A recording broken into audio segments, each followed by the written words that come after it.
তোমরা কি জানো মা ব্রহ্মচারিণী কে? মা ব্রহ্মচারিণী হলেন দেবী দুর্গার দ্বিতীয় রূপ, যাকে নবরাত্রি এর দ্বিতীয় দিনে পূজা করা হয়। ব্রহ্মচারিণী শব্দের অর্থ হল তপস্যায় নিমগ্ন বা ব্রহ্মজ্ঞান অর্জনের জন্য কঠোর সাধনা করা নারী। প্রাচীন কাহিনী অনুযায়ী মা ব্রহ্মচারিণী হলেন পার্বতীর রূপ। তিনি শিবাকে স্বামী হিসেবে পাওয়ার জন্য কঠোর তপস্যা করেছিলেন। দেবর্ষি নারদের পরামর্শে তিনি এই তপস্যা শুরু করেন।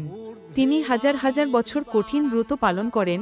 প্রথমে শুধু ফল খেয়ে থাকতেন, তারপর শুকনো পাতা, আর শেষে বহু বছর একেবারে নিরাহার অবস্থায় তপস্যা চালিয়ে যান।